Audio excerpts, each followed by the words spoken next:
Dear participants, on behalf of the organising committee, after a 3-year gap due to COVID, I would like to welcome you all to this year's Arf Lecture. I would like to begin by giving some information about the Arf Lecture series. The Arf Lecture series was introduced in 2001 by students of Judge Arf, and this will be the 17th lecture of the series. Louder, please. Yeah, I have to bend down a bit. So this year's lecture has been supported by Turkish Mathematical Society, Fame Crypt, GİSAM, and Middle East Technical University. For the lecture series, we have a local organising committee as well as an advisory board. The current members of the board are Professors Hendrik Lenstra, John Morgan, and Peter Sarnak. Former members of the board are Professors Robert Langlands and David Mumford. Following suggestions of the advisory board, the organising committee invites that year's Arf lecturer to METU to deliver their lecture. The previous Arf lecturers include all members, past and present, of the advisory committee, as well as Professors Gerhard Frey, Don Zagier, Jean-Pierre Serre, Gülter Harder, Ben Joseph Green, Jonathan Peeler, David Nadler, Percy Diaconis, Vladimir Vogodsky, Fernando Rodriguez Villegas, and Jordi Williamson. Now I would like to invite Dr. Dinber Koçak to give a brief biography of Professor Arf and introduce the 2022 Arf lecturer.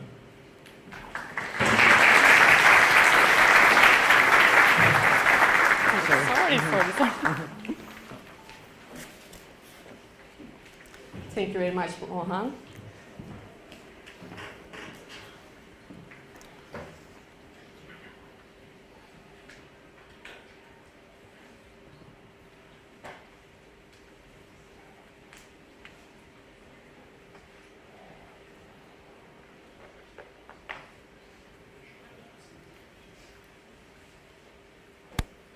Okay, thank you very much. As we do traditionally, I will give a brief overview of life and work of Cahit Arf first. Then I will present our special guest. Cahit Arf was born in 1910 in Selanik. It was an Ottoman town. His birthday was 2 days ago. With the outbreak of the Balkan Wars in 1912, his family moved to Istanbul and then settled in Izmir. His childhood encompassed Balkan Wars, World War I, the invasions of Western Anatolia and Istanbul by the Allied powers. When finally Turkey emerged as a new independent parliamentary republic in 1923, Cahit Arf was 13 years old. In 5th grade, when he was in 5th grade, his interest and talent in mathematics was realized during his public school years by a young teacher in Izmir. He encouraged him to study Euclid's elements. In 1926, the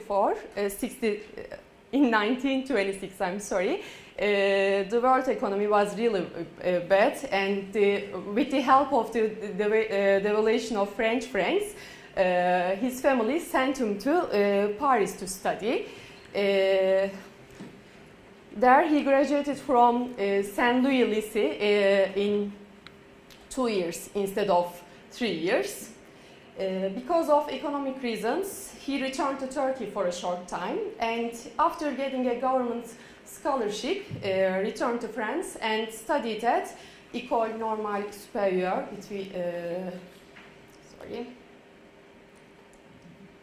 Here we have some photos. he returned to Paris and he graduated from École Normale Supérieure between 1928 and 1932.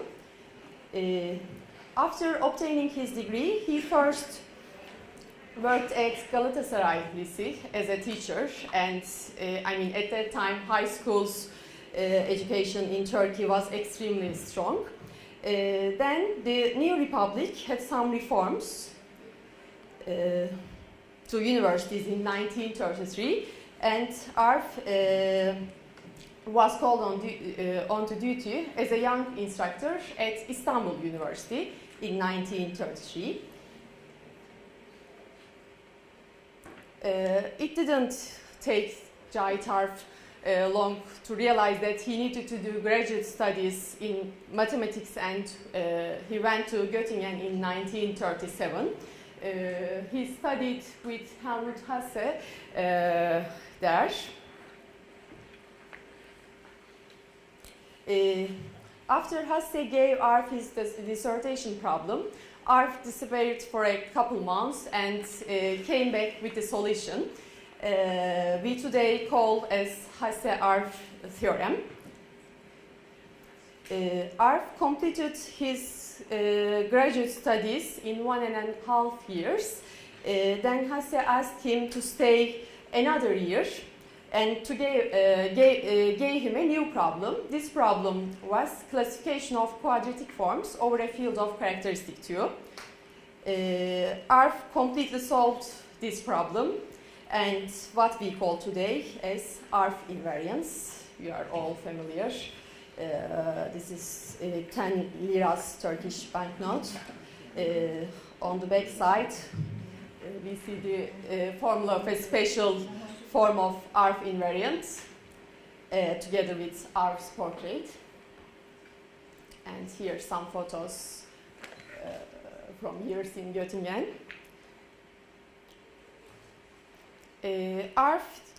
After return to his position at Istanbul University when he was 28, as part of the university reform in Turkey, an English mathematician with the name of Patrick Duval had visited Turkey. In one seminar, he talked about a problem of determining the multiplicity sequence of a space curve branch. Duval considered this problem of more geometric nature, but Arf insisted on there should be an algebraic approach, and he was right, and he completely solved this problem through what we now refer to as Arf rings.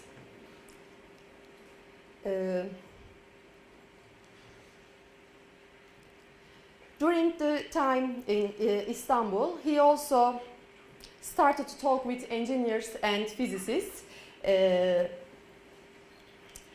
and one of his friends was Mustafa İnan. He introduced him the problem regarding elasticity.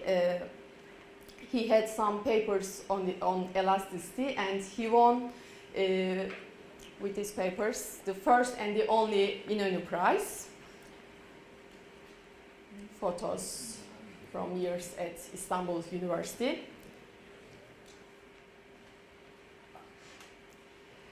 After retiring from Istanbul University in 1962, he worked at Boğaziçi University for a year. Then he was invited to the Institute for Advanced Studies in Princeton and stayed there between 1964 and 66.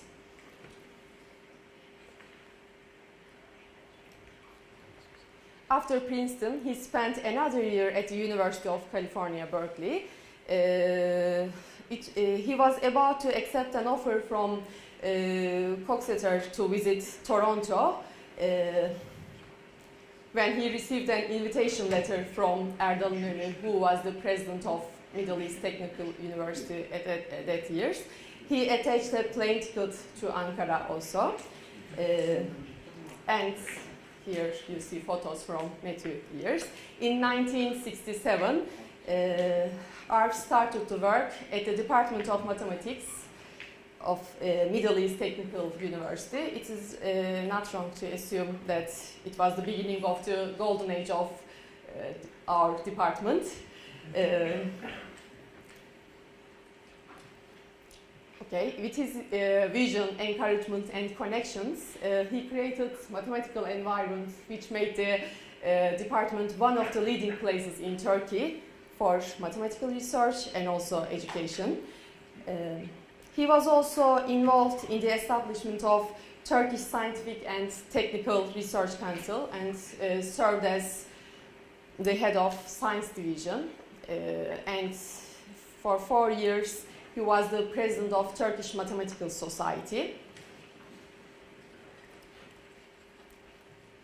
He resigned from METU at 1980 and resided as a part-time researcher at TÜBİTAK's Gebze Institute, Gebze Research Center. When he could no longer travel to Gebze, he would mostly stay at his home in Istanbul. Here we see his photos with his colleagues Gündüz İkeda. He passed away in 1997 due to a heart attack. Thank you.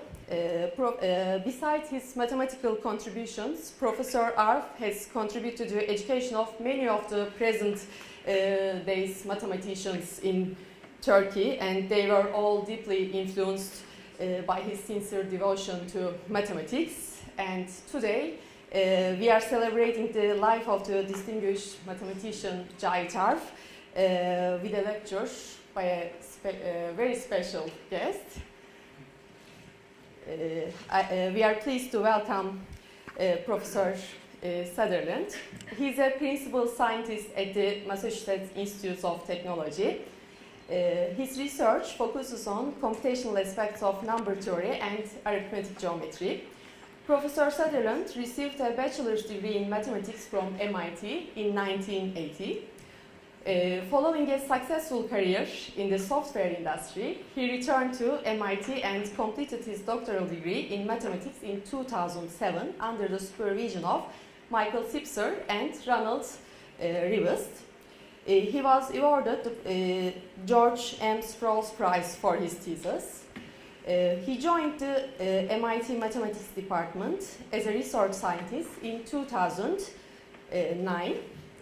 He has played a leading role in many computationally focused research celebrations in number theory and arithmetic geometry, including the Polynomial project on bounded gaps between primes and the L functions and modular forms database. He also contributes to the Sums of Three Cubes project and the computation and classification of Sato tape distributions. Dr. Sutherland has received numerous awards for his work, including the 2012 Selfridge Prize. He is one of the principal investigators in the Simons collaboration on arithmetic geometry, number theory, and computation. He currently served as an associate editor in Mathematics of Computation, editor-in-chief of research in number theory, managing editor of the L functions and modular forms database, and president of the Number Theory Foundation.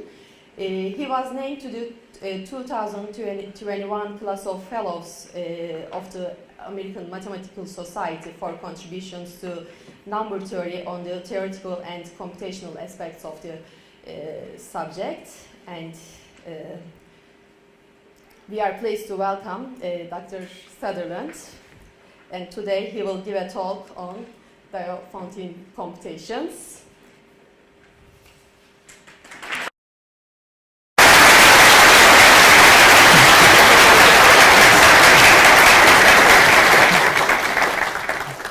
Get my slides up. Great.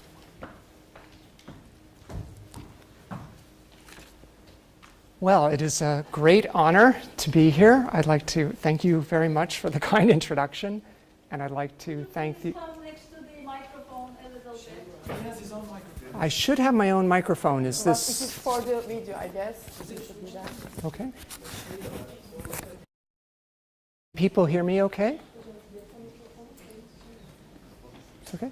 Okay. So it is a great pleasure and an honor to be here. No, that's only for live. Oh, that's Got what I it. think. Ah, okay. We have also this for the speaker. You would like to use this one also? Sure. Actually, yeah, maybe I'll just sit with this. Okay. Yes, I work in computational number theory, so I should be totally comfortable with all this technology. But like any speaker, I can be a bit of a deer in the headlights when it's all coming at me at once.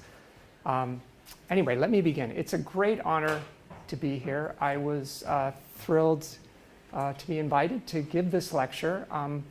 I'm a number theorist, so I, of course, know Arf through his work, especially the Hasse-Arf theorem and, of course, the Arf invariant, and also his relationship with Robert Langland's. A lot of my work in arithmetic geometry is closely related to explicit aspects of the Langland's program, and Langland spent a very productive year here in Turkey, and Arf was instrumental at a very crucial time in Langland's development of his vast overarching series of conjectures that drives a lot of mathematics, not just in number theory, but in representation theory and many other subjects today. I'm also very excited to be here in Turkey for the first time. I've always wanted to come. One thing I didn't know about Arf, but I only learned in the process of preparing for these lectures, was that, of course, as you all know, that his picture and the formula for the Arf invariant is on the back of the 10 lira note. The first thing I did when I got off the plane was rush to an ATM to get bills. I was disappointed not to get any 10 lira notes, but I was able to find a shop in the airport that was happy to give me change. I realize this probably seems very everyday to you because you probably hold these notes every day and don't think about it when you're buying your coffee or whatever. But for an outsider, it really is something special. And I'd like to let you see it through my eyes. This is, to me, an amazing thing. I don't think there's any other country certainly that has a 20th century mathematician on their note. And yeah, so I think that's fantastic. I'm also very excited to be here in METU. I've heard a lot about this place from people who visited. It seems like a wonderful environment to live and to do mathematics. The trees, the cats, the cantinas. It just seems like a really special place. And I'm glad to see so many young people in the audience. I hope the students here appreciate what a wonderful environment you have to work and to study and to devote yourself to mathematics. And I know I'm at home with fellow mathematicians because I walk along the walls and I see pictures of people like Weierstrass and Turing and Chebyshev. And I know that I'm in a place where people care about and honor mathematics. So thank you. I'm very happy to be here. I wish I had been here in 2020 when I was originally scheduled to give this talk. Of course, as we all know, that didn't happen. But there is one silver lining, one good thing about me giving the talk today in 2022 is these pictures on my opening slide are actually different than they would have been if I'd given the talk in 2020. So I'm going to be talking about Diophantine equations, and this is one of the oldest subjects, not just in number theory, in all of mathematics, even in all of science. This is a topic that goes back at least 4,000 years. This tablet on the left, or your left here, is called Plimpton 322. It's a clay tablet that dates from the older Babylonian era, from about 1800 BCE. And what it encodes, or what's written on the tablet, is a series of Pythagorean triples. And it was thought, there were a lot of conjectures about why this tablet was made and what was how they came up with these triples, what was the reason for writing them down, and there were various speculations that it was a table used for trigonometry, or it was an exercise assigned to students, and we're just looking at some students' homework that happened to get preserved for 4,000 years. But very recently, just in 2021, a mathematician actually from Australia was here in Turkey, in Istanbul, visiting the Archaeological Museum in Istanbul, and found this, was there specifically to examine this tablet, which goes by the code name SI427. And you can't see it very well in this picture, but what is on this tablet is it's a field plan, an actual plot of land that was laid out by surveyors. And what's remarkable about the plot is that it depicts essentially a perfect rectangle on a fairly large piece of land. I don't know the exact dimensions, but let's suppose it was maybe 30 meters by 40 meters. And if you think about what would be involved in going out in the field somewhere with maybe an uneven terrain, and you're trying to lay out a rectangle that, legally you want to make it exactly a perfect rectangle with right angles, that's actually pretty tricky to do. Even if you got like a T-square that you knew was a perfect right angle, it's very hard, even a very small error would get magnified if you tried to trace it out 40 meters. But another thing you could do is if you knew that 30 times 40 or 30 by 40 sided angle, a right angle, would have a hypotenuse of exactly 50 meters, and you had a chain that you could measure that was exactly 50 meters, and you put out stakes at the corners of where you wanted your rectangle to be, and you made sure the 50-meter chain was perfectly taut, you would have a perfect right triangle. And if you did the same thing on the other side, you could get a perfect rectangle. And so the theory that is now becoming quite credible is that the reason the Babylonians were so interested in tabulating these Pythagorean triples is because for various size plots they might need to mark out when they're doing surveying land, they would need Pythagorean triples of different dimensions in order to be able to fit the exact ratio of the rectangle that they were trying to mark out. So there was actually a very applied use of this, what we might think of as a purely number theoretic exercise to list these Pythagorean triples. So I thought that was quite exciting, and in fact, the day after tomorrow, I'm going back to Istanbul specifically so I can go to the Archaeological Museum and I hope to see this tablet. I don't know if it's on display, but I'm keeping my fingers crossed. Okay. All right. So let's talk about Diophantine equations. I'm sure that these are familiar to many of you. As I said, some of the oldest problems in number theory revolve around questions about equations that are polynomials with integer coefficients. And for the purpose of this talk, I'm going to restrict our attention to Diophantine equations of a particular form. We have a polynomial in some number of variables, say n variables, and we want to know whether there's for a particular integer k, whether k occurs as a value of this polynomial when we plug integers into it. Okay, not real numbers, not rational numbers, integers. Everything in this talk is going to be about integers. And one can frame the question of looking for Pythagorean triples in this form. If I take the equation x squared plus y squared equals z squared, well, I could subtract z squared from both sides and set k to 0 and ask, I'm looking for solutions to x squared plus y squared minus z squared equals 0. And the three examples of solutions to that Diophantine equation, which actually appear on the Plimpton 322 tablet, are shown here. You can see they're not trivial examples, not examples you could just work out in your head. You probably would need an algorithm to come up with those examples. Another example of a polynomial of degree 2 that dates from antiquity is related to what's sometimes known as the Archimedes cattle problem, which was sort of a brain teaser, a puzzle, if you will, posed by a poet. It's attributed to Archimedes. We don't know for sure whether that's true, but it's not an unreasonable suggestion, which lays out a bunch of criteria that the herd of cattle of the sun god have to satisfy.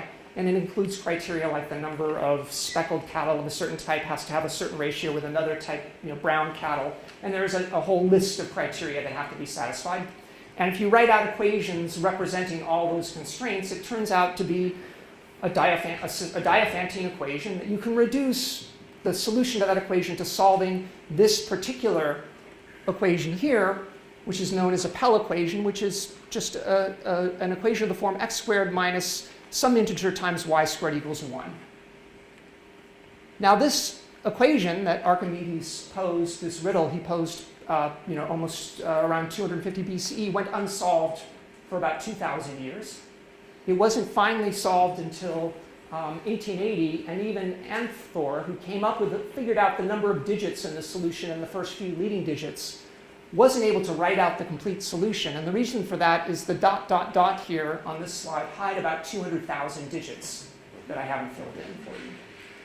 The exact number had to wait until the advent of fairly powerful computers in 1965. People finally computed what the exact number of cattle in the sun god's herd were. And so I give this example just to illustrate a remarkable phenomenon that shows up with Diophantine equations, which is even very simple-looking equations. Maybe that's not so simple. It's a 7-digit number, but you wouldn't expect an equation with a 7-digit number in it to have a solution. It's first. So this is one of infinitely many solutions, but it's the smallest one, and it has 200,000 digits in it. Another famous example of Diophantine equations goes back to Fermat, who proposed an infinite series of equations of the form x to the n plus y to the n equals z to the n. And Fermat conjectured that except when n is 2, or if n is 2 or 1, there are infinitely many solutions. But for n greater than 2, there are no solutions at all if you insist that none of x, y, or z are allowed to be 0. There are trivial solutions if you allow 0 in there. Now, Fermat claimed a proof of this theorem, but we don't believe that he actually proved it. We do have a proof of this theorem now. But the first case of this is the case where n is equal to 3 was actually proved by Euler in 1753. And this proof, even this simple equation, the proof is not completely trivial. Euler even had a small mistake in his proof that was later corrected, but we're willing to forgive it as a typo and credit Euler with the proof. Now, Euler went in a slightly different direction from Fermat. He figured, well, I've just shown that no cube is the sum of 2 cubes. So it stands to reason that no 4th power should be the sum of 3 4th powers. And no 5th power should be the sum of 4 5th powers. And in general, no nth power should be the sum of n minus 1 nth powers.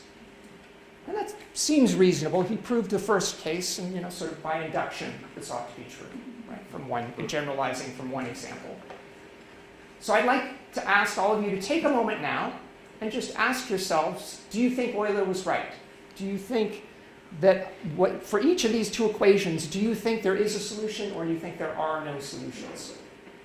Let me give you a chance to just sit with that problem for a moment. I'm not going to put you on the spot and ask you to raise your hands or vote. You're not in class, you can just relax.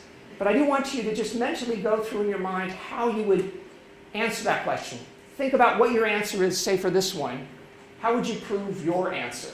Now, if your answer is, I think there is a solution, maybe your proof is, well, I'll just tell you what the numbers are. That's a good proof. But if your answer is, I think there are no solutions, how would you prove that? What would the proof even look like? Now, you might not have a clear idea what the proof would look like, but maybe here's a suggestion for an algorithm you could use to find the proof. It's a really stupid algorithm, which would be to just iterate over all possible proofs in order, increasing order by length. What do I mean by that? Well, now these days we have lots of very modern techniques for formalizing, giving formal theorem proofs, formally verified proofs of theorems.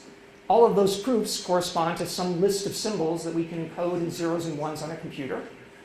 They're all of some finite length, and you could imagine an algorithm just tries every possible proof and feeds it into your favorite theorem prover, maybe Lean or Coq or one of the other theorem proving systems, and just ask, is this a proof of the fact that this equation has no solutions? And it'll tell you yes or no. That's an easy problem. Maybe not easy, but it's something we know how to do. Verify whether a proof is actually a proof. We can now do that rigorously with computers. But the question is, will your algorithm ever stop? You might not be sure that it will, but you could imagine running two parallel algorithms, maybe one during the day and one at the night. During the day, you have your computer look for solutions, and at night, you have it look for proofs that there are no solutions. And you'd expect, well, I have no idea how long it will take. It might take a very long time, but eventually, your computer will give you an answer. Either the day version or the night version will win, and you'll know. Okay, so I hope I've convinced you that there's at least a method, even if it might take a very, very long time, for answering this question, whichever answer you think is correct. Now, I assume there are a few logicians in the audience who are shaking their heads right now, because I'm leading you down a garden path. Well, first let me answer the question. In this case, there are solutions to both of these. Euler was wrong in his conjecture, but they weren't found until quite a long time after Euler. This one, for the 4th power, writing a 4th power as a sum of 3 4th powers is due to Noam Elkies, just in 1986. The 5th power case was actually solved earlier it was easier to solve it earlier because the solution's smaller. And you might ask, okay, what about, can a sixth power be written as a sum of 5 sixth powers? I don't know. That's an open problem.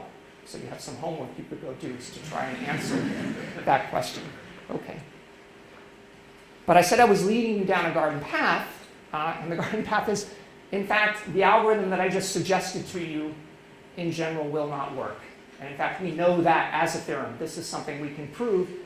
Not, we as mathematicians, it was proven by Davis, Robinson, Putnam, and Matiasevich, answered Hilbert's 10th problem, which asked, is there an algorithm which can determine for any given Diophantine equation whether it has a solution or not?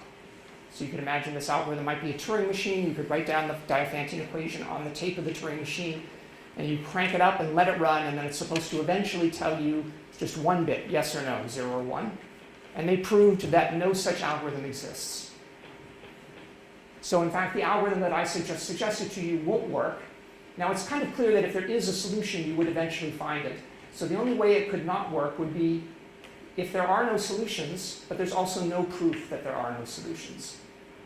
And that might seem like a hard thing to wrap your head around if you're not used to thinking about things like Gödel's incompleteness theorem, but this is an actual fact. And they give, in a later paper, Robinson and Matiasevich give an explicit formula that's not even that hard to write down in 13 variables with an integer parameter.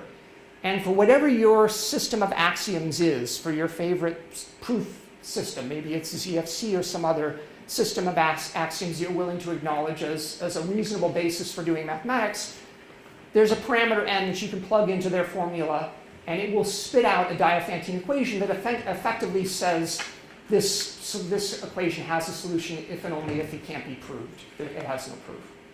Okay. So this is sort of the same sort of diagonalization argument that Gödel is used in Gödel's incompleteness theorem, but in a much more explicit and constructive way. You can actually see what the equation is. Okay, so that's a little bit depressing, the idea that there are problems out there that not only we don't know how to solve, but we can actually prove we have no way of ever solving. Now, I think a lot of mathematicians sort of shove that into the corner of their mind. They don't want to think about it because it's kind of unsettling. And they think that this is probably a problem that, this is kind of a really tricky thing. You're encoding, you're designing this sort of self-referential Diophantine equation and then using some sort of crazy diagonalization argument. And that's probably going, just a really obscure construction that would never actually encode something that I care about. I mean, what do these integer solutions to these Diophantine equations even mean? But for those of you who are studying algebraic geometry, you might say, wait a second, I spent a lot of time thinking about things like moduli spaces, which are, systems of polynomial equations whose points represent exactly the objects I'm interested in studying. And it's really important to me to know when those objects exist and when they don't. And that's like a reasonable mathematical question I might ask in my day-to-day existence. And it's kind of uncomfortable to think that there might be certain questions of that form you might ask that have no answer, or no answer that we can prove. Okay. So to get out of this dilemma, we might consider restricting the degree of the polynomial. I mean, the example that they came up with had 13 variables and the degree was very large. Now, if we restrict to degree 1 Diophantine equations, these were actually studied by Euclid and Diophantus and others, and they actually solved them. So degree 1 Diophantine equations, there is an effective algorithm. And you might expect that. I mean, if you've done linear algebra, you know that linear equations aren't so hard, although when you're doing linear algebra over the integers, it's not a completely trivial thing. There's a little bit of work that you need to put into it, but you can do it. You might then ask about degree 2. And this was actually closely related to the question Hilbert sort of presciently asked immediately after his 10th problem. His 11th problem was exactly about this question. Can you solve quadratic equations, quadratic polynomials in integers? And Peter Sarnak in his Arf lecture actually talked about the solution to this problem, to Hilbert's 12th problem, which has a positive solution. There is an algorithm that can answer the question for any degree 2 polynomial. But this took quite a long time. It wasn't completely solved until 1972, when the results of Siegel to actually prove this. Okay. So we've addressed degree 1, degree 2. The next case to think about would be degree 3. And so let's consider a degree 3 polynomial. Say the simplest degree 3 polynomial we might imagine is similar to the one that Euler was thinking about. Let's say a sum of cubes. And this is exactly the sort of question that Waring was thinking about when he was thinking about questions about sums of powers. Now, Waring's question was originally about positive sums of powers of positive integers. And if you're asking whether a specific integer can be represented as a sum of positive powers, well, that's really a finite problem, right? Eventually, if your variables get too large, you have no hope of ever hitting the target integer you're trying to hit. But in what's sometimes misleadingly called the easier Waring problem, where you allow negative values of the inputs, easier is misleading. Easier means it's easier to satisfy the equation, but it's much harder to prove things about it as soon as you start allowing negative numbers. So and for this problem, it's an open question.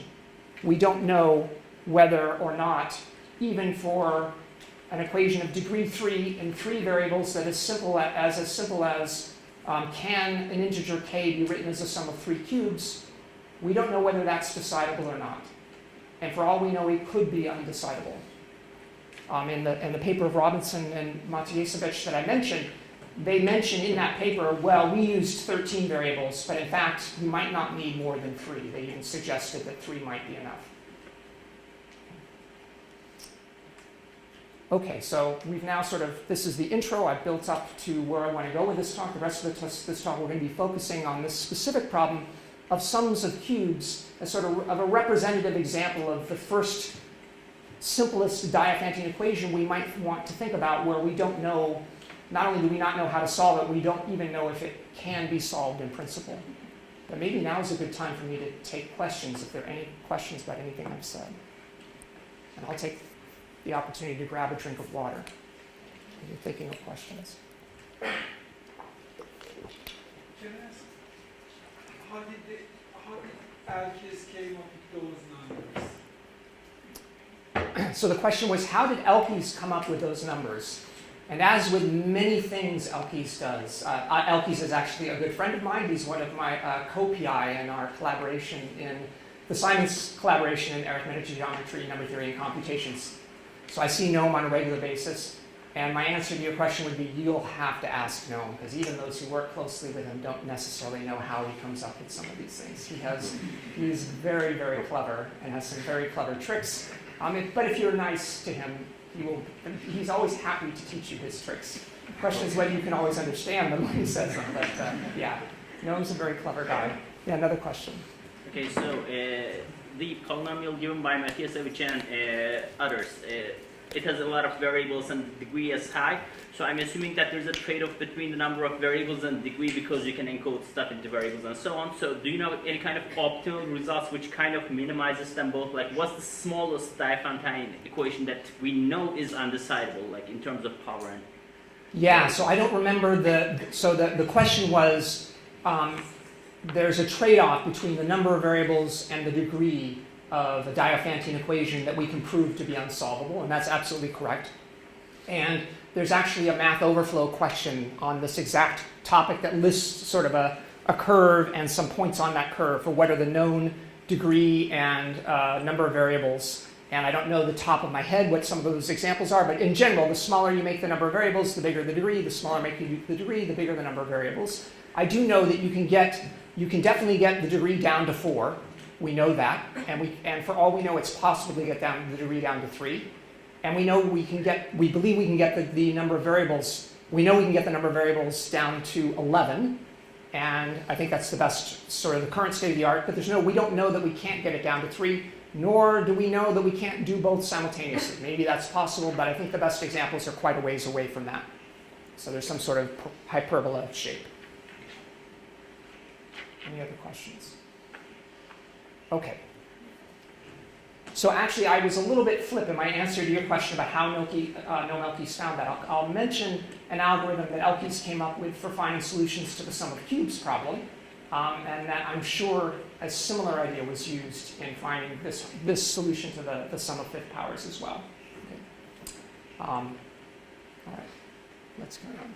So before we talk about 3 cubes, let's, as a warm-up, talk about 2 cubes. So we have an integer k that we'd like to write as a sum of 2 cubes. And, well, the first thing we could do is just apply an identity that I'm sure everyone in this room is familiar with. If I have the polynomial x cubed plus y cubed is not irreducible, I can factor it. I can write it as x plus y times x squared minus xy plus y squared. Now, if we know that that's equal to some integer k, if k is of that form, then it must be possible to write k in the form r times s, where r is x plus y and s is the quadratic factor. Now, and of course, k could be prime, in which case 1 of r or s is 1, but that's okay. If we now write y as r minus x and plug in r minus x for y, we get a quadratic equation that only involves the variable x and has parameters r and s that depend on k, but we could enumerate all the possible ways of writing k as a product of integers r and s, and then we could view r and s as fixed, and we have a specific quadratic equation in x. So we just want to know, does it have an integer solution? And we can just use the quadratic formula to solve it. So this gives an algorithm for finding all the ways for your favorite integer k. You can find all the ways of writing k as a sum of 2 cubes by first factoring the integer k. And that might be hard if k is huge, but if k is a small number, like say 42 or 3, this is not hard. Okay? And then for each, we can use that factorization to enumerate all the pairs r and s. And then for each, we just check, is the square root of 12s minus 3r squared, is that an integer or not? And if it is, it gives us a way of writing k as a sum of 2 cubes, and if it's not, there is no way using those values of r and s. And you can try this out for yourself. It's kind of fun. You can even do what maybe Ramanujan did in his hospital bed when Hardy came to visit him and remarked on the number of the taxi cab that he took to come to the hospital. Hardy mentioned that he arrived in taxi cab. He was just looking for a way to make conversation. As you know, when mathematicians get together, it can sometimes be hard to get the conversation started. You need some numbers or some math thing to talk about. So Hardy mentioned 1729. That's not a very interesting number. And Ramanujan replied, oh, no, Hardy, it's actually a very interesting number. It's the smallest number that can be written as a sum of 2 cubes in 2 different ways. And how did Ramanujan figure that out? Well, he probably remembered it, but he could have figured it out by running this algorithm on all the integers up to 1729. And for each of them, and for 1729, it's the first case where you'll find 2 different pairs r and s that yield distinct solutions to let you write 1729 as a sum of 2 cubes. In this case, the cubes both happen to be positive, but this algorithm will also find solutions where the cubes aren't necessarily both positive. Okay. All right, so now I want to skip over the sum of 3 cubes problem. So I showed you how to solve sum of 2 cubes. Before I drill down to sum of 3 cubes, I want to talk about sums of more than 3 cubes, because it turns out that's an easier problem. And if you happen to be here for Sarnak's talk, I suspect most of you weren't, but if you were, you would remember that was also true in studying the answer to Hilbert's 11th problem.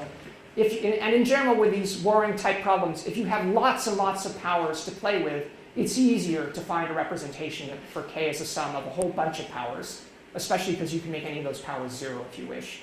It's really, there's always going to be sort of a sweet spot between where you can solve it and where it's easy to solve. And in the case of cubes, the sweet spot is at 3, and that was also true for sums of squares.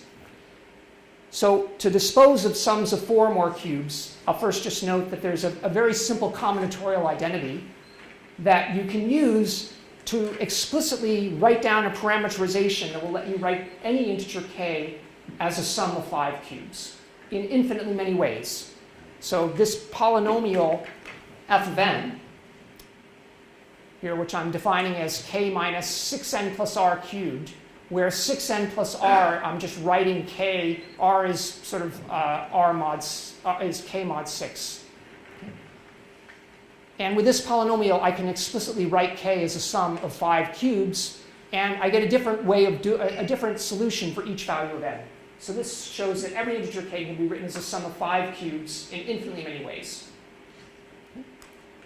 And it turns out there's a much more complicated but similar method that works for sums of 4 cubes. There's a bunch of different cases you have to consider that works at least when k is not plus or minus 4 mod 9. That's kind of a special case that we'll come back to when we talk about sums of 3 cubes. But if k is not plus or minus 4 mod 9, we can always write k as a sum of 4 cubes. And we believe that, in fact, when k is plus or minus 4 mod 9, we can also write k as a sum of 4 cubes, and even do so in infinitely many ways. We don't know how to prove that yet. That's also an open problem, another piece of homework you could take home with you. But we believe it's probably true. And it's certainly the case that there's no particular small value of k where we're wondering, can it be written as a sum of 4 cubes? If I give you a reasonable size k, you won't have too much trouble if you have a computer finding a way to write it as a sum of 4 cubes. Okay. So that leads us to the main problem I want to talk about today, which is sums of 3 cubes. And the first thing to note is that not every integer is a sum of 3 cubes. So we believe every integer is a sum of 4 cubes, 5 cubes, however many cubes you want. But at 3, there's one sort of obvious constraint. If you consider this equation mod 9, and you think about what are the cubes mod 9? Well, if I cube something, if you just sort of work it out in your head, like if I take 2 cubed, that's 8. Well, that's minus 1 mod 9. And if I take 3 cubed, that's 27, that's 0 mod 9. And you could run through the rest of the numbers up to 9, and you'd find that you always get 0 or plus or minus 1 mod 9. And now if you add 3 things that are all either 0 or plus or minus 1, there's just no way to get to 4 or get to minus 4. You don't have enough things. You're not adding up enough things. So you can't write any integer that's congruent to plus or minus 4 mod 9 as a sum of 3 cubes. So that includes 4, 5, 13, 14, 22, 23, etc. So there are infinitely many integers k that are not sums of 3 cubes, and we can prove it, and the proof is easy. Okay, so we can forget about those k. We'll just ignore them because they're settled. So now let's think about k's that are not sums of 3 cubes, and we may as well start with the smallest k's. The first thing to note is that we might as well assume k is non-negative. Because if k is negative, we could just multiply both sides of the equation by -1 and pull the minus sign into x, y, and z. X, y, and z are allowed to be negative here. Right? And minus something cubed is the same, minus x cubed is the same as minus x cubed. Okay, so without loss of generality, k is non-negative. The smallest non-negative number is 0, and well, it's easy to write 0 as a sum of 3 cubes. Just make one of them 0. And it turns out there are also parametrizations that aren't completely obvious, but once you know them, once I tell them to you, you can see that when k is when k is actually equal to 1, I can write it as a sum of 3 cubes in infinitely many ways. And that's also true when k is 2. Moreover, if I multiplied either of these equations by a perfect cube, I get a solution that will work whenever k is a perfect cube or twice a perfect cube. So for those values of k, we know that we can write them as a sum of 3 cubes in infinitely many ways. Okay, so we've dealt with 0, 1, and 2. What's the next case to think about? 3. So is 3 a sum of 3 cubes? Now before and that's the problem I want to talk about, that's sort of the main problem of this talk. Is 3 a sum of 3 cubes? Well, the spoiler alert, yes it is, and we know how to do it in 2 obvious ways. The question is whether there are more. But before I jump into that, I do want to note that it's very important that we're restricting the integers here. If I asked instead which integers k are sums of 3 rational cubes, the answer would be all of them. It's easy to write k as a sum of 3 rational cubes, and this was known even in the 19th century. So it is very important that we're talking about sums of integer cubes. Okay. So as I mentioned, there are 2 easy ways to write 3 as a sum of 3 cubes. The first one you probably thought of as soon as I said the problem. Well, how about 1 cube plus 1 cube plus 1 cube? And if I'd given you maybe another minute or even 30 seconds, you probably would have come up with 4 cubed plus 4 cubed plus minus 5 cubed. You could check that 64 plus 64 is 128, minus 125 is 3. So obviously these solutions have been known for a long time. But Mordell in 1953, as sort of a side remark in a paper on really on another topic, also a Diophantine topic, but not specifically about sums of cubes, wrote sort of, not in the margin, but in a remark, he said, I don't know anything about the integer solutions of x cubed plus y cubed plus z cubed equals 3 beyond the existence of the 2 obvious ones. And he said it must be very difficult indeed to find out anything about any other solutions.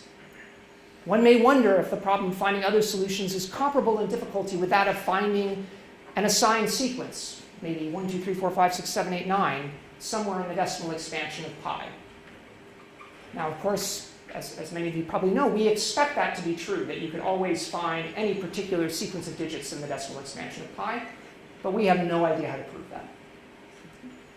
And I think Mordell was quite prescient in this remark of picking out this particular Diophantine equation as sort of the first really intriguing case.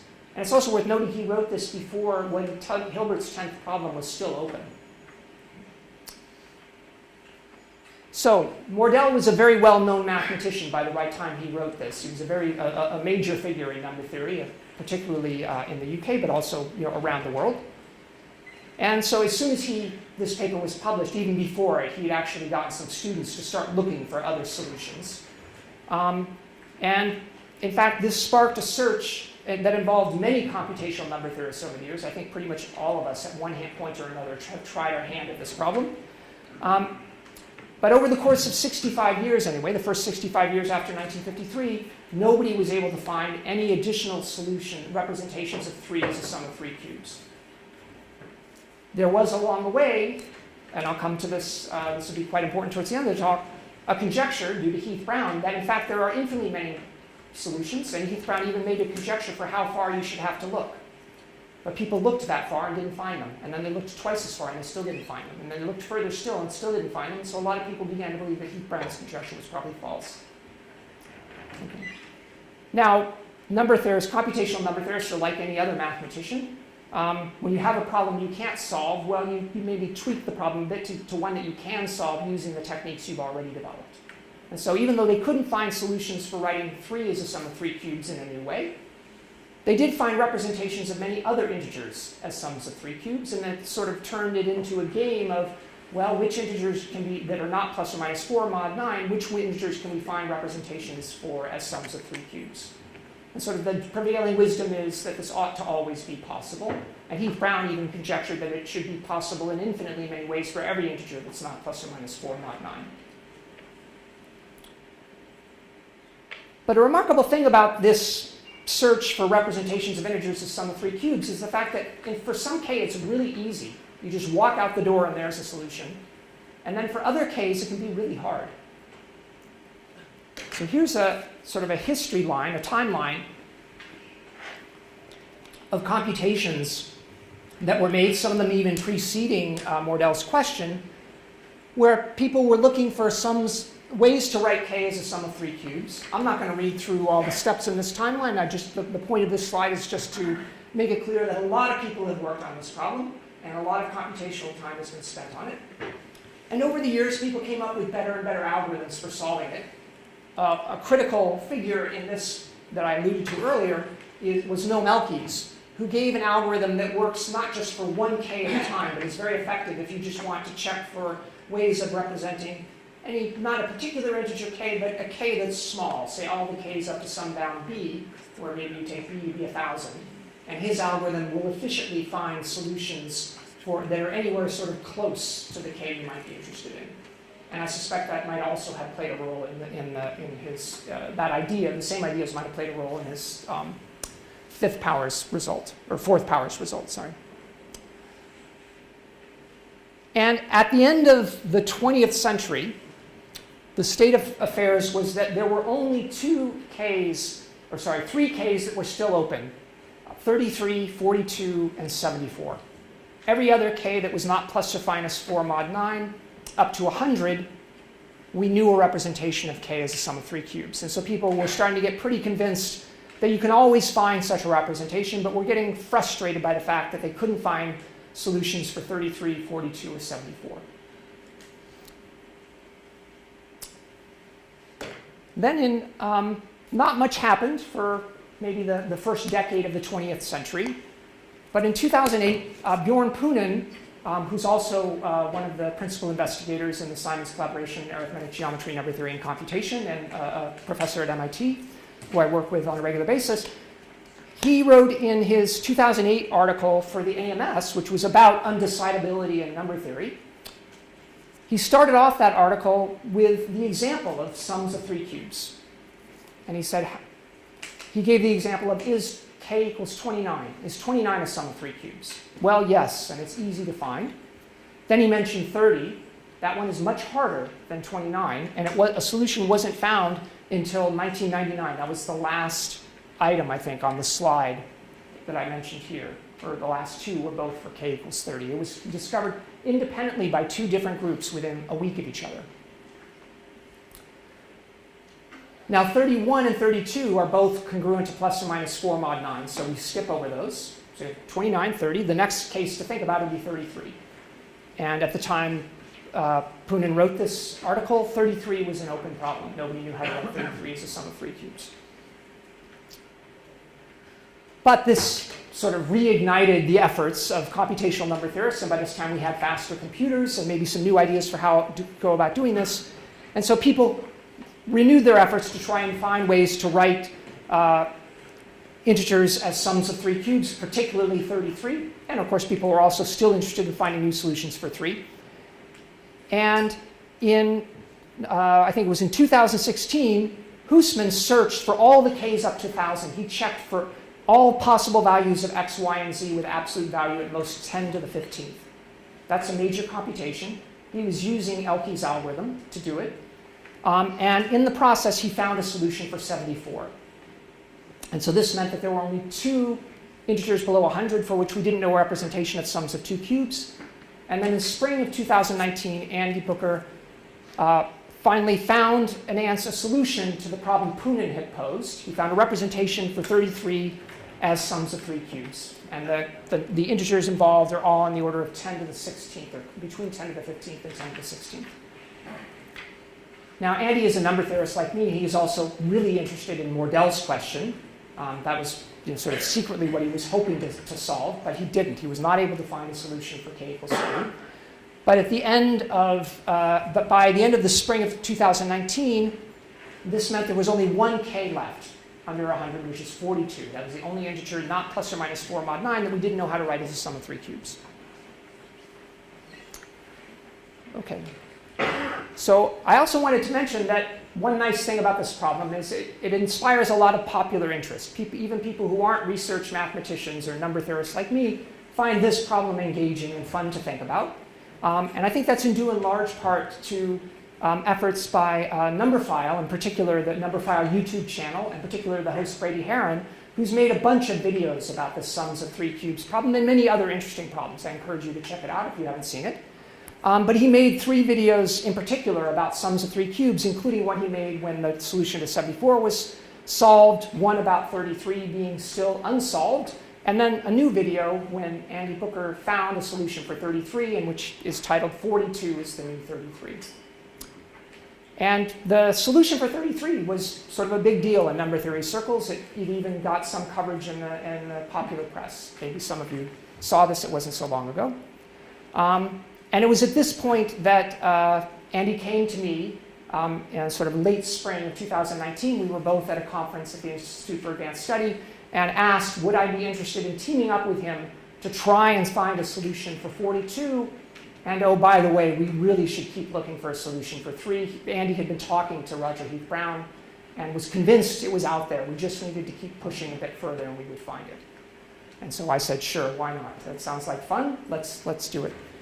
Now, I mentioned that it might seem weird to you for me to be mentioning a YouTube channel and popularization in a number theory talk. But this popularization is relevant to the solution. It actually played a role in the solution. So it's not just I'm trying to engage with the young and social media and that sort of thing. This is actually relevant. It's a good thing for mathematics when people are interested in these problems. And in this case, it actually helped us solve the problem. And I'll explain that in a few slides. Okay. Now, there's another reason why there's so much popular interest in this problem. I don't know how many of the people in this audience will be familiar with this.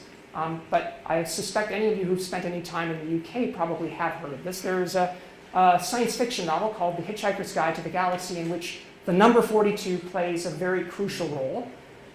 There's this alien race that builds a massive supercomputer, an artificially intelligent, incredibly powerful supercomputer, and they ask it to tell them the answer to life, the universe, and everything. And then the computer goes off and runs for 7.5 million years. And then eventually it says, I found the answer, and the answer is 42. And the aliens are not particularly happy with this answer. They want to know, well, actually, what is the question whose answer is 42? Which you could interpret as, how do you write 42 as the sum of 3 cubes, if you like.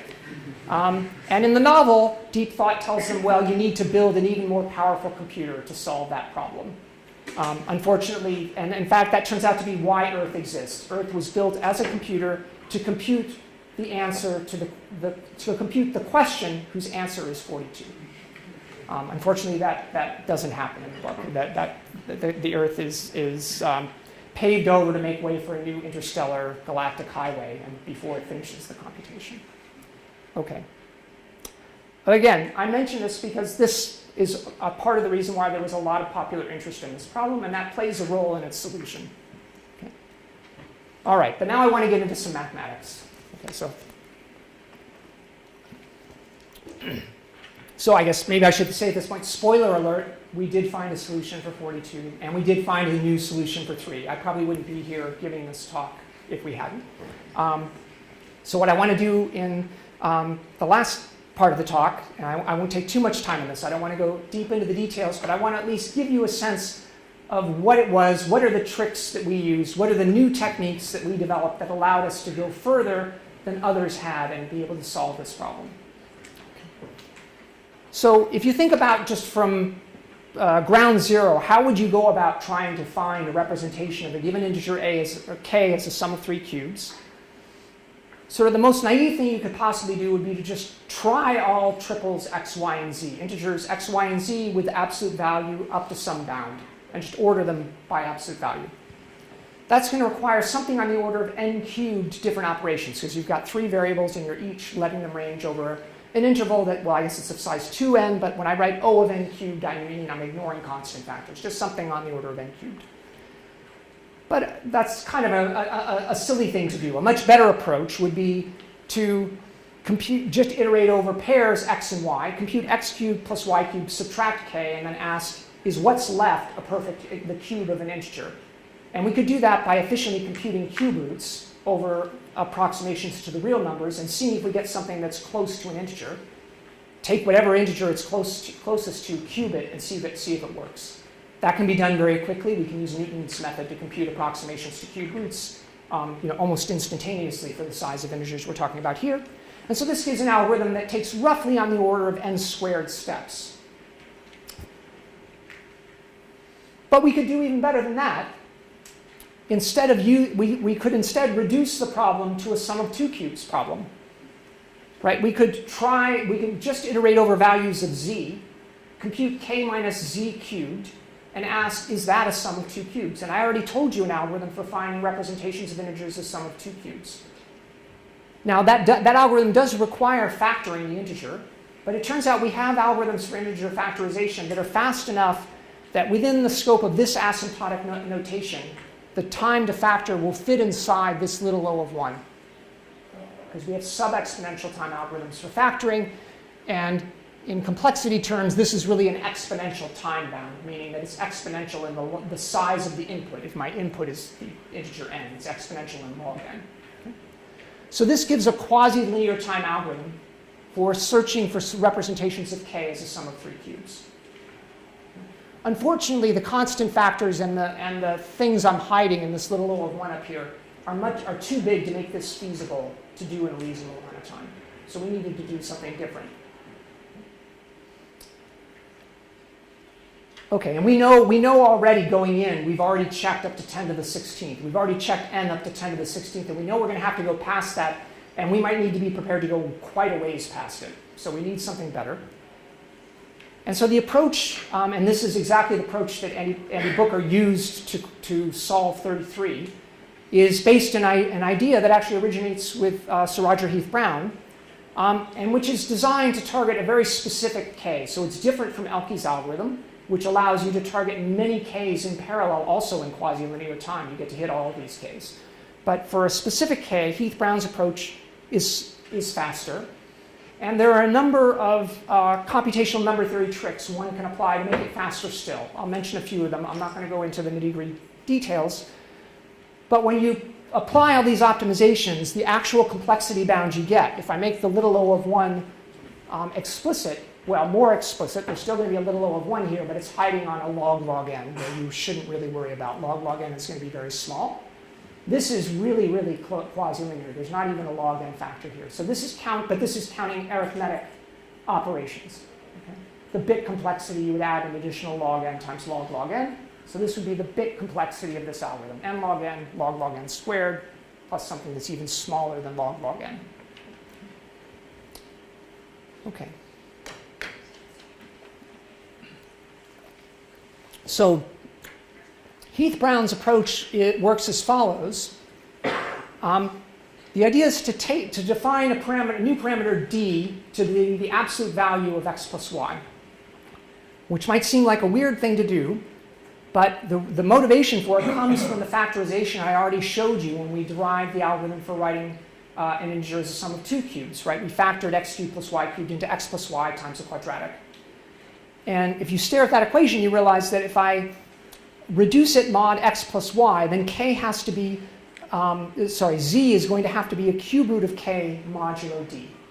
Right? Because if I reduce this side of the equation, mod x plus y, I'm going to get 0. And this is saying k minus z cubed is 0 mod the absolute value of x plus y. And so then the idea is to look for cube roots of k mod d. And we know z has to be congruent to one of those cube roots mod d. And if d is big, that leaves very few possibilities for k. Or rather, you're searching an arithmetic progression. For each cube root of k modulo d, you have an arithmetic progression of width d that you know z has to lie in. And for each pair d and z that you come up with, you can check whether it's going to give you a solution by simply plugging d and z into this complicated looking formula here, but I'll spell out exactly what it means in more concrete terms in a moment, but it's easy to check. You basically, all that really matters is this quantity a perfect square or not.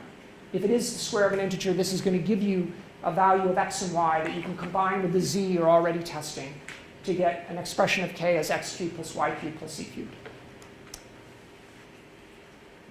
And so our strategy then is to enumerate all the possible values of d up to a bound that's actually going to be a bit smaller than n. One can show you only need to go up to about n over 4. Alpha is close to a fourth. And we're then going to enumerate all the z's that are congruent to a cube root of k mod d up to some bound. And for each pair z and d, we're just going to check, is this expression, 3d times 4 times whatever the sign of z is plus or minus 1, times z cubed minus k minus d cubed, is that a perfect square? And for those of you who are familiar with elliptic curves, this is basically asking a question about an integral point on an elliptic curve. That's not going to be an important feature in the algorithm, but I'll just mention that because that fact is helpful for dealing with certain small values of d. And so each pair dz gives us a solution xyz, and one can show that every possible solution shows up this way. So we've reduced our problem to computing cube roots of k mod an integer d that's going to be ranging over some large interval, and then for each cube root, searching for z's in an arithmetic progression. Now, as I've stated it so far, that doesn't really sound like an improvement over the algorithm I mentioned before. In particular, I said factoring was too slow for what we want to do, but to compute cube roots modulo a composite number, you really do have to factor the number. So it's not obvious at this point, you shouldn't be convinced that this algorithm is going to have any hope of winning. So there's two sort of substantial complexity obstacles we have to overcome. The first one is actually easy to overcome. This is sort of a standard trick in computational number theory. Factoring one integer is hard. Factoring lots of integers is easy, because we can use, for example, the sieve of Eratosthenes, which you know for sieving out primes. Well, you can just tweak that algorithm very slightly to compute the factorization of every integer up to some bound in the same time it takes you to run the sieve of Eratosthenes to enumerate primes, which is very fast on average if you amortize it over all the integers you're searching for. So our idea then is going to be we're going to enumerate factorizations of d, and for each prime power in the factorization, we're going to compute cube roots of k. And there are efficient algorithms for computing cube roots of k modulo a prime. And then there are algorithms that involve Hensel lifting for lifting that solution modulo prime powers. And then you use the Chinese remainder theorem to combine these cube roots modulo different prime powers. And so we never, with this approach, we never have to factor anything. We're just enumerating factorizations of D. So we know the factorization going in. In fact, we never even bother to write D down. We can actually run this entire algorithm without actually writing down D explicitly except at the very last step. The second problem we need to overcome is maybe a more subtle one, but might be familiar to those of you who are familiar with any sort of analytic number theory. You might worry how many DZ pairs there are. It's not actually linear. There's actually more like n log n pairs. And the reason for that is when D is small, there's a whole lot of Z's you have to check, right? If D is like 5, and so I have a cube root, a particular cube root of k mod 5, I then got to check multiple, a bunch of Z's. The number of Z's I need to check is something like n over 5. That's a lot for just one value of D. And then when D is 7, I have to do the same thing again. And so that's going to cause a problem. The solution to that problem, and this is really the key to the new algorithm, what makes it faster, is to do a sieving with respect to auxiliary primes where we're going to sieve out things that don't give us a square. Okay, so let me come back. So remember, we needed this equation, we need that to be a square. I could pick my favorite prime that's totally unrelated to k and d, say call it q. Maybe q is, I don't know, 101. And I could look at this equation mod 101, and I could see for which pairs, once I fix d, which z's have any hope of giving me a square mod 101. And that's going to be some set of residue classes mod 101. And all the other ones I know I can ignore. And now I can shift where I was computing previously an arithmetic progression mod d. Now I can compute an arithmetic progression mod d times 101. And 101 is just one example. I could do a whole bunch of different primes. And so I can, by effectively increase the size of my modulus, I have more arithmetic progressions to check, but each additional prime I throw in, I'm cutting in half the amount of work I have to do. And so by throwing in something like a log number of additional primes, I can get rid of that log factor. And then I can even go a bit further than that and make the algorithm even faster. And so this sort of solves the asymptotic problem.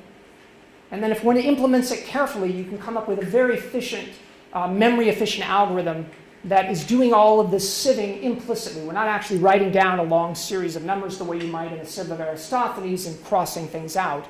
We're sort of implicitly enumerating over residue classes modulo a bunch of prime powers that we're representing using a CRT representation, the Chinese remainder theorem representation of all these numbers, and doing arithmetic in that representation to avoid having to write out long arithmetic progressions. So the amount of memory we need as we're iterating through is very small, and that makes the algorithm fast. It also makes it well suited to running on people's PCs in their homes, where they might not have a lot of spare memory, but they might have some spare CPU time that they're willing to donate to the cause of finding a way to write 42 as the sum of 3 cubes, because they think that's a really cool problem, because they've watched YouTube videos about it and they've read science fiction novels about it, and they think this would be fun to participate in the search for a representation of 42 as the sum of 3 cubes. Okay. Before I get into the computation we actually ran, I just want to give one example to illustrate the power of this CRT sieving that I mentioned. So for k equals 33, the first interesting d to consider is 5. And if I want to take a cube root of 33 mod 5, so 33 is 3 mod 5, it has exactly one cube root, which is 2. 2 cubed is 8, which is congruent to 3 mod 5, and there are no other z's that will work. So the original version of Heath-Brown's algorithm would have us checking all z's that are 2 mod 5. Okay, but that would take too long. We don't want to do that. We're going to first use some other congruence constraints that are obvious. And then we're going to check another prime, 7, which has nothing to do with 5 or 33. It's just an auxiliary prime, like the 101 I mentioned. And lo and behold, there's only one cube root of k mod 7. Or, sorry, there's only one value of z. Sorry, I misspoke.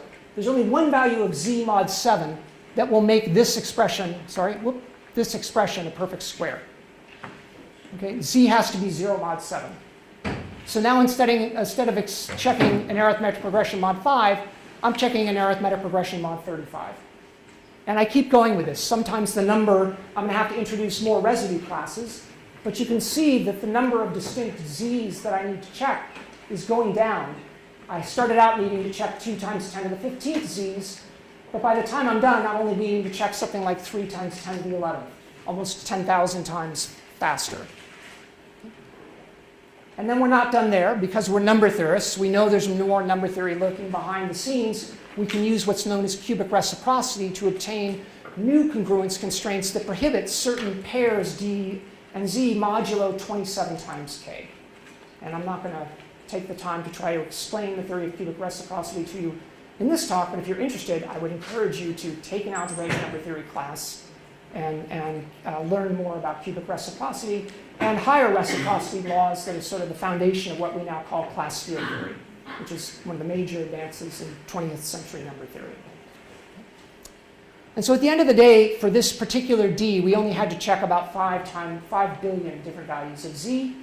And with a very heavily optimized C, low-level C implementation, this takes less than a minute to do. All right. So the last thing I want to talk about before I get to the solutions is Heath-Brown's conjecture. So this is actually in 1992, well before the solution for 33 was found, even or the solution for 30 or the solution for 74. So things were still in a pretty uncertain state. And at this point, people had only searched up to around 10 to the 6th. That was the kind of n range that people had looked for so far. So people hadn't really pushed anywhere near the extent they were going to push later. But Heath-Brown studied this problem, and he used a very standard technique in number theory, which is to take sort of a local perspective on the problem. This is something that Arf also did. And the idea is to look, we're going to count solutions, the number of representations of k that we expect to be able to find if we look at x, y's, and z's where the maximum of their absolute value is somewhere in between n1 and n2. And we're just trying to get an analytic estimate of how big this number is, how many solutions there ought to be, based on the fact that we know we need to satisfy a bunch of local constraints. For every prime, there's going to be a constraint that we have to be able to find solutions modulo. For every prime power, we have a constraint that tells us we have to be able to find solutions mod that prime power. And it turns out for primes other than 3, we can just look at primes. We don't even need to think about prime powers. And for 3, we want to think about the prime power 9. And then there's also a local, quote, local constraint. For number theorists, we think of the Archimedean valuation on the rational numbers as a local constraint, because the real numbers are a local field. And the constraint there is an Archimedean constraint that's really saying, well, if you're going to get on the sizes of x, y, and z, you need to be sort of roughly, in order to them to have any hope for their cubes adding up to k. And you can roughly compute the number of real solutions you would expect to find in this interval. And you can write down an integral and compute it explicitly and get a constant that comes out of your interval. And then if you multiply all of these local constraints together, you get an asymptotic heuristic estimate for how many solutions, how many representations of k you should find if you check all possible solutions where x, y, and z have absolute value bounded in some interval. And you'll see that that number is some constant that depends on k times the logarithm of n2 over n1. And so then if we take exponentials, so we take the exponent of 6 over k, delta k rather, the 6 is there because of the three-way symmetry. There's 6 permutations of x, y, and z that we might consider. This will actually give us a, quote, waiting time. How long, if we suppose we've checked up to n, and we're going to go up to omega k times n, some multiple of n. Notice that then if I took the logarithm, so if my n2 is omega k times n, if I take the logarithm of that over n, that's just asking for the logarithm of omega k, and I define omega k to be an exponential. So this is going to come out to be exactly the formula we want to check. And so for each k, you get a number that you can compute that tells you how much further you should have to go to see the next representation of k. So this is a completely heuristic argument. I should note that in the paper where this heuristic is proposed, Heath-Brown proves that there's no reason to think this heuristic should work. He proves that what's known as weak approximation fails for the projective surface associated to this equation, which is sort of another familiar phenomenon in number theory where we have probabilistic models that we know, strictly speaking, are false, but actually do a good job of simulating reality. And just to give maybe a simpler example, one standard way of describing the distribution of prime numbers is to say, well, tell me your favorite integer, and to decide whether it's prime or not, I'm just going to flip a coin that's weighted so that heads comes up with probably 1 over the logarithm of your number. And if I get heads, your number's prime, and if I get tails, it's not. And using that heuristic, if you ask me questions like, how often should I expect to see twin primes, primes that are separated by 2, I can give you the right answer. It's a very high approximation. If you ask me how often should a given polynomial realize prime values, I could use this heuristic to also give you a very accurate answer, except it's going to be wrong for stupid reasons. So for example, if you ask me how often should 2 adjacent numbers, like n and n plus 1, both be prime, I'd say, well, it's like about 1 over log n squared, right? Because I have a 1 over log n chance for n and a 1 over log n chance for n plus 1. But that's nonsense because one of them is going to be divisible by 2. They can't both be prime if n is bigger than 2. Okay, so there are these local constraints that, so there are reasons not to trust these heuristics. But when in the right setting, they can be very valuable. And Heath Brown was convinced that this was a setting in which it made sense to assume these heuristics, even though strictly speaking, they shouldn't. They're not guaranteed to get the right answer.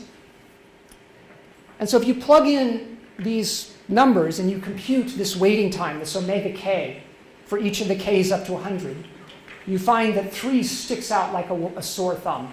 It has by far the worst waiting time. And so this sort of explains why maybe it was hard to find solutions. And in fact, Heath Brown's conjecture says that you should have to go, if you've checked all the k's up to n, you should then have to go 10 million times further before you see the next, you checked all the solutions of absolute value up to n, you should have to go 10 million times further before you're going to find the next representation of 3 as the sum of 3 cubes. And at the time he wrote his paper, they hadn't even checked up to 10 million yet. They were just getting close to that. And so Heath Brown's answer was, oh, you haven't found one yet because you didn't look far enough. And so people did look up to 10 to the 7th, and then they even looked up to 10 to the 14th, and then 10 to the 15th, and 10 to the 16th, and still weren't able to find a representation of 3 as a sum of 3, any new representations. On the other hand, you could look at this chart and note that, well, you already found 2 representations, and so the expected number of representations for n up to 10 to the 15th is right about 2. So maybe we shouldn't be so surprised. Now, this is also a completely specious argument. This is supposed to be a Poisson process that's memoryless, that doesn't remember what happened in the past. So if you're waiting for a bus, you might say, well, how long I have to wait for the next bus shouldn't depend on how frequently the previous buses came. Well, but maybe it does. Yeah, who knows? Anyway, another striking thing about this heuristic is it says that 42 should have been easy. We should have found a representation for 42 as a sum of 3 cubes very early on, like back in the 1970s, but we didn't. So maybe there's something special about 42. Maybe Douglas Adams had the right idea. All right, so anyway, we ran this computation with the help of several 100,000 friends around the world who were all contributing their PCs to an organization known as Charity Engine that will allows you to donate for your time on your PC to further various scientific projects, including search for extraterrestrial intelligence or folding proteins or looking for representations of integers like 42 as a sum of 3 cubes. And it also gives you a chance to be eligible to win a drawing, and some of the proceeds also go to charity for when they run this. They're called Charity Engine because they also run computations for for-profit companies as well. But Charity Engine kindly donated their compute grid for this problem, and we ran it, and each of the dots in this picture represents about 50 different computers, and it took a total of about 90 core years, which sounds like a long time, but that was only less than a day running on the several 100,000 computers that it was running on. And so it very quickly found a solution for 42. Here it is. And it didn't take much longer. It was only a few weeks later, once with this, flush with this success, we convinced them, okay, now you should run the computation we really wanted you to run in the first place, which is search for a new solution to 3. And they kindly agreed, and we found it. So this is the new solution for representation of 3 as a sum of 3 cubes. One thing that's striking about this is that one nice thing about Heath Brown's approach is it doesn't actually depend on the maximum of the absolute values. It only depends on the minimum. You're bounding the absolute value of z, and we've ordered x, y, and z so that z is the smallest. And you'll notice that in this example, z is much smaller than x and y. So in some sense, there's no real reason to expect that to have been the case, but it turns out to have been true, and it made it much easier to find the solution. Although I think at this point, after our success for 42 and other experiments we had run on data that confirmed Heath-Brown's conjecture, we would have been determined to keep going, even up to 10 to the 21st if we had to, although that would have taken a lot more time. Okay, I think I had better stop here. Thank you.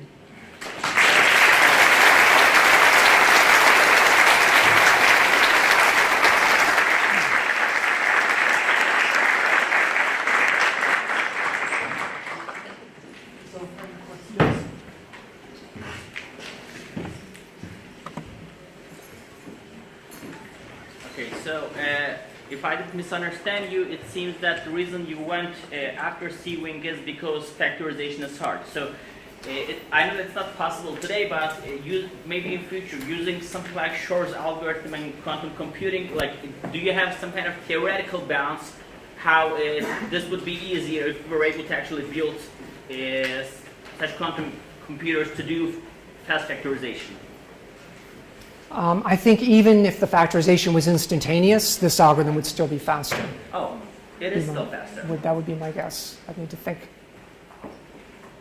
I mean, because in both cases, you're doing O of n work. The question is, how much time are you spending on each n? Yeah, I'm not going to commit to an answer, but I think any practical factorization algorithm would not be unlikely to speed up this algorithm. That would be my guess. Yeah. The conjecture is still there are infinitely many solutions.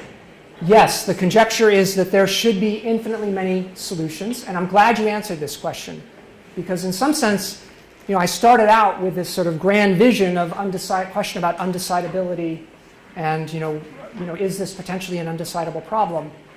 All we did was solve one more case. Now I could ask the question, is there a fourth representation?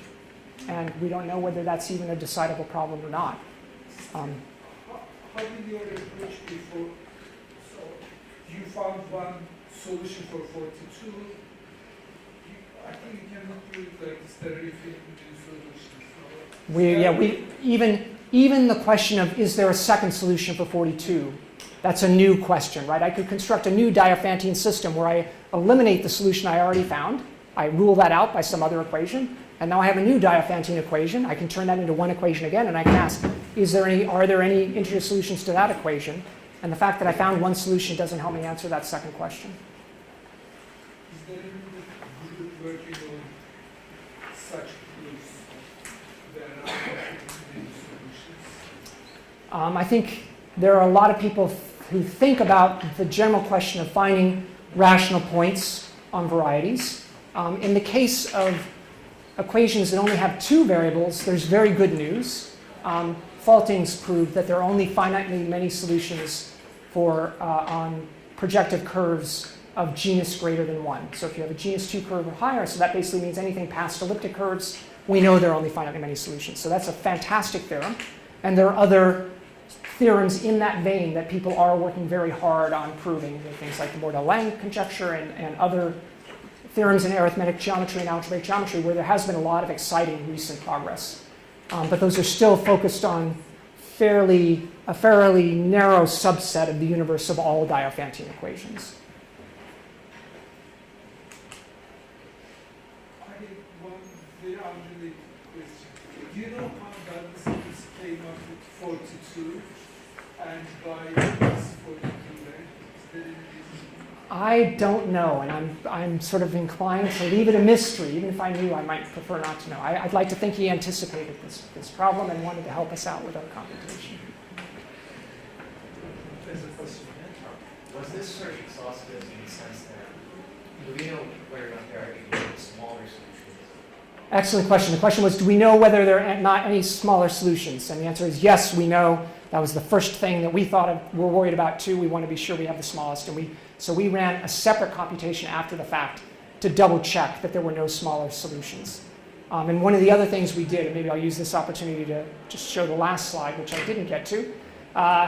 One of the standard things that happens when you, I think this isn't specific to computational number theory, after you've solved some big problem, you realize after the fact how you should have solved it in the first place. And so we realized after the fact that there were a lot of other optimizations we could have made, especially optimizations that would take advantage of the fact that this algorithm is really good at finding solutions where z is much smaller than x and y.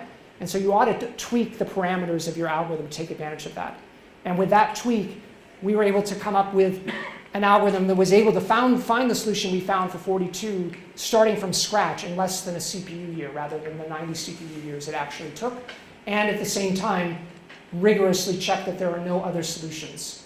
And we ran this on a separate cluster of computers. When you're running on a public cloud, it's very hard to be sure that a computer didn't get hit by a gamma ray or somebody kicked their PC as they were walking by it and jostled the memory and something went wrong. So we ran a separate computation where we were had much more control over the compute environment, and it was less computation intensive.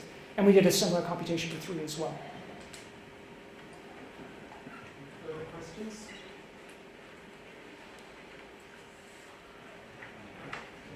there any new integer like 42 you're going to define some of representation and some of views? Yeah, another great question. 114 is the next open case. So this chart shows Heath Brown's parameter waiting time, omega k, for integers for the hardest k's up to 1,000. And the ones in red are k's where we don't know the answer yet. And there's 1, 2, 3, 4, 5, 6, 7, 8 of them. And 114 is the smallest. Do you work on it, or do you plan to work on it as a group, or I think at this point we're happy to cede the field to others and let other people work on this problem. But there are people working on this. I mean, I get emails, and Andy gets emails on a fairly regular basis with people who have new ideas or want to run something by us. So there are definitely people thinking about ways to try and find a solution to 114. We looked pretty hard. We went out at least to 10 to the 19th and didn't find any solutions. Has this result in any way affected our belief in its differentiation? Yeah, so the question was, has this result in any way given us more faith in Heath Brown's conjecture? And my answer is yes, absolutely. I didn't cover it in this talk, but in the paper that we published on this work, we include a very comprehensive analysis of all the data we have, most of which was computed by Hussman, but we also extended that data in a couple places, where for any particular k, it's a probabilistic model. You might get unlucky for certain k's, as we did with 42. It took much longer than we would have expected a priori for it to take. But if you look at his conjecture on average, it's extremely accurate. And so I think the other outcome of this project is, I don't know if Heath Brown's conjecture will ever be proved, but I'm morally certain that it's true, and I'm sure that if you look hard enough, you will find representations as sums of 3 qubits for all the red integers on this list, and infinitely many for 3 if you're willing to look hard enough.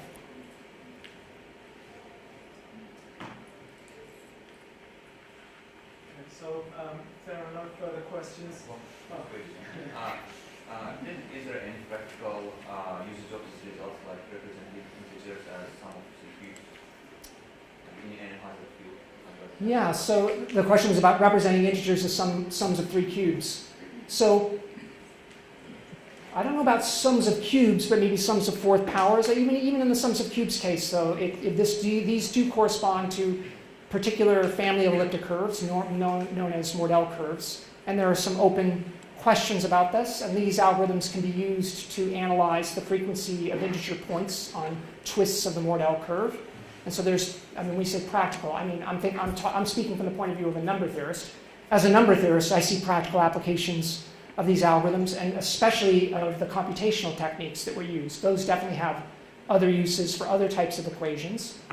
And you might think that, well, maybe that's not so practical, but elliptic curves are actually critical to a lot of the information technology that you all, I suspect, have in your pockets right now or in your hands. You're holding a phone. Every time you connect to the internet, in order for you to establish a secure connection, there's a key exchange that goes on using what's known as ephemeral Diffie-Hellman, which depends critically on computations that are being done on using elliptic curves. And so a lot of the technology behind that cryptographic application was developed by number theorists, decades ago, who were solely interested in number theoretic problems without necessarily anticipating that there would be a practical solution. But I think, as is so often the case with mathematics, even things that you aren't thinking of in advance will end up having extremely important practical solutions.